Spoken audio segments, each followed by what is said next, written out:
Hello, checking in with the last part of chapter 19 of the life and adventures of Michael Armstrong, Fctry Boy, where we're really getting, I guess, the awakening, the social awakening of Miss Brotherington, who is we're getting the last bit of the big info dump, I guess, of her and Mr. Bell talking about the horrible state of the factory system and the terrible misery it is committing upon factory people in general, children in particular. That's young children is where you get the most sympathy.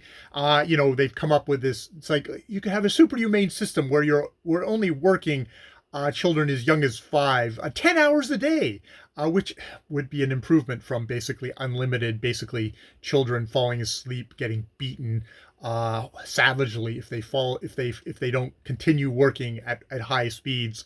And the thing, there is the mix with it of it's like you think, oh, these are progressive people, and then they say something fucking horribly racist in the middle of it. And his thing is like, oh my God, we have to change, we have to stop this because it is basically we're degrading the race of these factory people, saying the development of the intellectual faculties is obviously becoming weaker, and many whom we've every reason to believe understand the physiology of man so thoroughly as science can teach them, do not scruple to assert that if the present system continues, the race of English factory operatives will dwindle and sink in the strongly graduated scales of human beings to something lower than the Esquimaux. And it's like, okay, I live in Victoria, right next to Esquimalt. Is that somehow connected? And Esquimaux is a archaic form of Eskimo, or what nowadays would probably be the Inuit.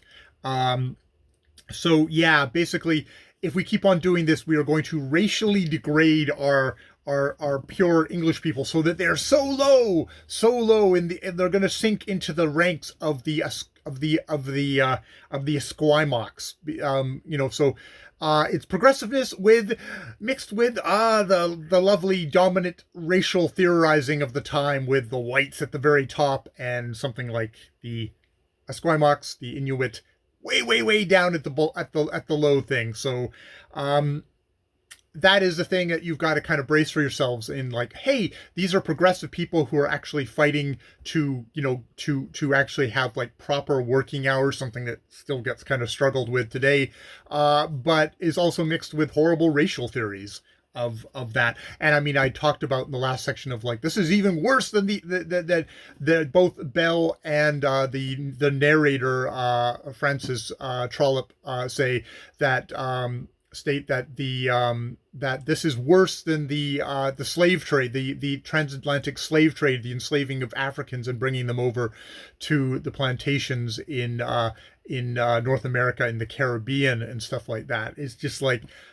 oh, that's really not a great thing. And it's like, oh no, it's way worse. It's like, it's really shitty. This is really shitty, and this is obviously, the bones of children are littered around these factories, stacked high around these factories, indeed. But yeah, so you get the queasiness along with the good stuff. So which is great. It's always good to remind yourself of, like, how much of the super progressive people today we still have horrible assumptions that are that we just live with. Probably a lot of stuff to do with the environment, as well as other things today, that when people look back on our era will be like, oh, that is really horrible. Yeah. So yeah, I will leave it there. More videos later.